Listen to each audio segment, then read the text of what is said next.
I'm going to cut it at 200, so 2/3 of the stack, and really squeeze. I'll say I'm giving the skeptical eyebrow here for how is this technique going to look. If you weigh less than 200 pounds right now, I'm mandating that you start a bulk.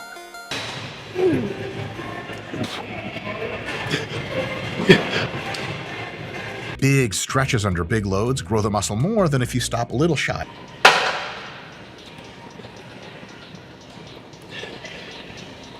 These kinds of setups and modification in specific angles is it all boils down to SFR is king, stimulus to fatigue ratio. Sam Sulek's dangerous misinformation. In the world of fitness today, the gym is like a second home for many folks. People from all walks of life come together with one common goal, to either look great or get fit.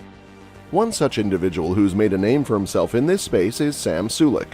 He's not just a fitness enthusiast, he's also known for his daily TikTok videos. Sam's fitness journey started through gymnastics and his daily diving training. He's been sharing his training sessions since 2022, but it wasn't until 2023 that he went viral with one of his videos, attracting millions of young athletes seeking fitness advice. Recently, Sam talked about why people often feel exhausted after their workouts. He believes it's because their workouts aren't tailored to their specific needs. My bodybuilding training has translated to any extra athleticism. If you weigh less than 200 pounds right now, I'm mandating that you start a bulk.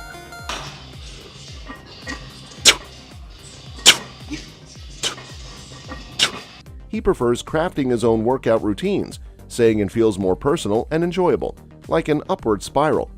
But it's not all smooth sailing for Sam in the fitness world. He's been criticized for possibly not being a natural athlete and for spreading misinformation. Some folks doubt the authenticity of his physique, suggesting he might not be entirely honest about his methods. His latest video stirred up more controversy. Negative comments poured in, with some claiming he looked unhealthy and used steroids. Others poked fun at his diet, saying he lived on Cinnamon Toast Crunch, ground beef, ramen noodles, and trenbolone, a strong anabolic steroid. 1,000 calories in the milk jug. Let's see how many. That's 64 grams of fat.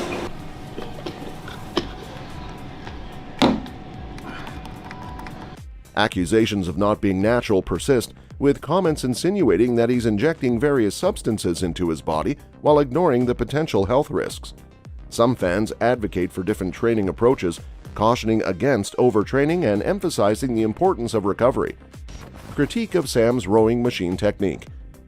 In his critique of Sam Sulek's workouts, exercise scientist Dr. Mike Israetel focuses his attention on Sam's rowing machine technique, and the concerns he raises are indicative of his expertise in the field. Specifically, Dr. Mike expresses reservations about Sam's utilization of 6 plates on the rowing machine, a significant amount of weight that may not align with the principles of efficient and safe exercise. One of the central points of Dr. Mike's critique is the heavy load that Sam is employing.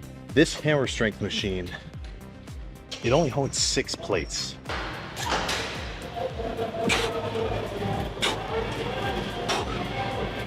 I'll say I'm giving the skeptical eyebrow here for how is this technique going to look. Dr. Mike suggests that this level of weight, while possibly impressive in terms of raw strength, raises questions about Sam's approach to training. Such an immense load may indicate a lack of emphasis on proper technique and form, which are crucial for achieving optimal results while minimizing the risk of injury. If you say you need 6 plates on a rowing machine, the smart money is you're using it wrong.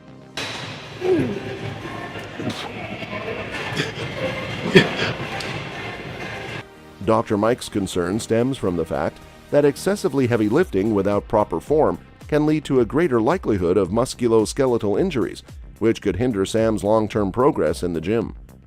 Concerns about Sam's heavy weightlifting. Dr. Mike Israetel, an exercise scientist and expert in the field, has voiced notable concerns regarding Sam Sulek's approach to weightlifting, specifically focusing on the issue of lifting excessively heavy weights during exercises like the bench press. Dr. Mike's observations shed light on the potential drawbacks of prioritizing sheer weight over proper form and safety in one's fitness routine.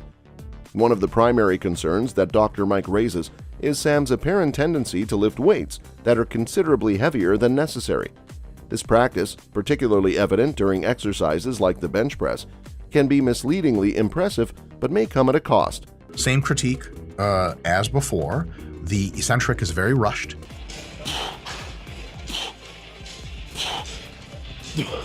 Yeah, not ideal bench press technique here on the incline.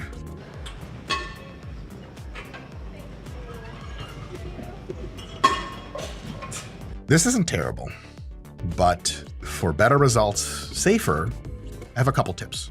Dr. Mike emphasizes that lifting weights that are too heavy can be counterproductive in terms of both muscle growth and overall safety. One key point of Dr. Mike's critique revolves around the increased risk of injury associated with excessively heavy lifting. When individuals push their bodies to handle more weight than they can comfortably manage with good form, the risk of straining or injuring muscles, tendons, or joints significantly rises. These injuries can not only be painful, but can also lead to setbacks in one's fitness journey, potentially requiring extended recovery periods. Evaluation of Sam's eccentric control. In his assessment of Sam Sulek's workout routines, Dr. Mike Israetel delves into the critical aspect of eccentric control, a facet often overlooked but immensely important in the realm of resistance training. Dr. Mike's keen observations highlight the significance of proper eccentric control and its potential impact on muscle growth and injury prevention. A primary point of Dr. Mike's evaluation is his observation that Sam tends to rush through the eccentric or downward portion of various exercises. The eccentric phase, which involves lowering the weight under control, is a vital component of resistance training that is often underestimated. One is to control the eccentric, the downward motion, considerably more.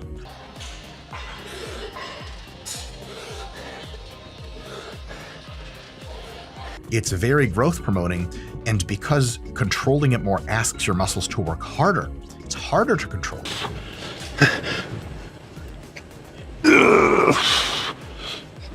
Actual muscle growth stimulus would be at least as high, probably higher, for any given unit of set.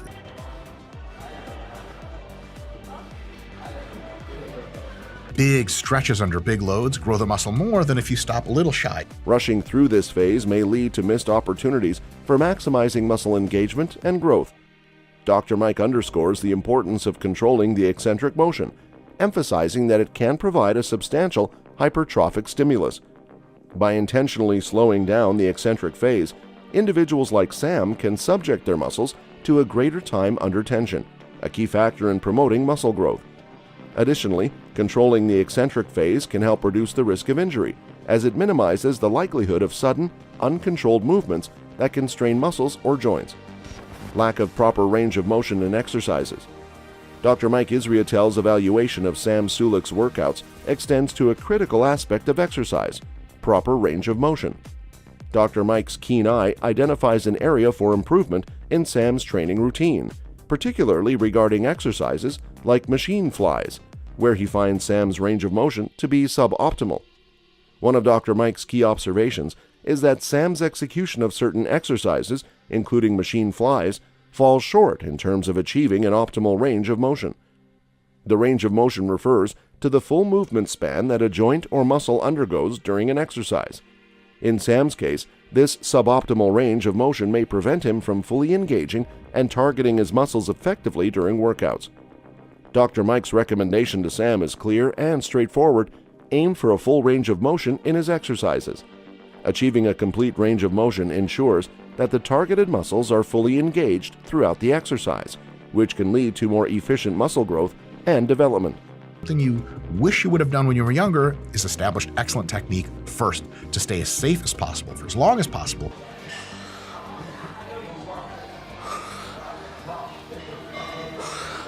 Another problem with such inconsistent range of motion is it's very difficult to determine where failure is.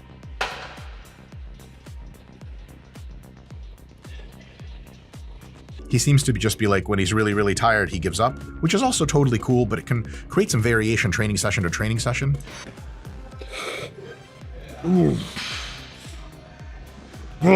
This is good, it's okay, but it can be done better by milking that slow eccentric. By maximizing the range of motion, Sam can optimize the stimulus provided to his muscles and potentially yield better results from his workouts. Furthermore, Dr. Mike offers a specific technique suggestion to enhance Sam's muscle engagement: pausing at the stretched position. This strategic pause, especially in exercises like machine flies, allows for an intense contraction and muscle stretch at the furthest point of the movement. Such a pause can effectively target and stress the muscles involved, promoting muscle growth and strength gains. Safety and joint health concerns in Sam's workouts. Dr. Mike's critique of Sam Sulek's workouts extends beyond the immediate concerns of technique and muscle engagement. In a broader perspective, Dr. Mike expresses significant concerns about the potential long-term impact of Sam's training style on his joint health and overall fitness journey. One of Dr. Mike's central points revolves around the potential risks Sam's training style may pose to his joint health.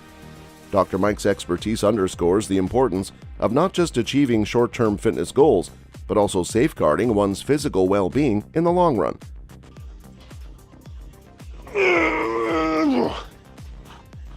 It's interesting that he's really organically assembling his workouts. I think at his age and his level of development, this isn't the worst idea in the world. I'm going to cut it at 200, so 2/3 of the stack, and really squeeze. Lifting weights that are excessively heavy or neglecting proper form can strain joints, tendons, and ligaments, potentially leading to chronic injuries that can impede progress and diminish the quality of life over time.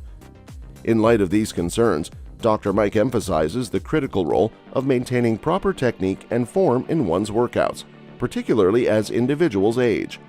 He highlights that as one gets older, the body becomes more susceptible to wear and tear, making it imperative to prioritize joint health.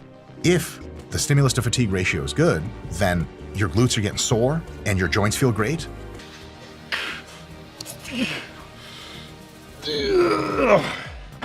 These kinds of setups and modification in specific angles is it all boils down to SFR is king, stimulus to fatigue ratio.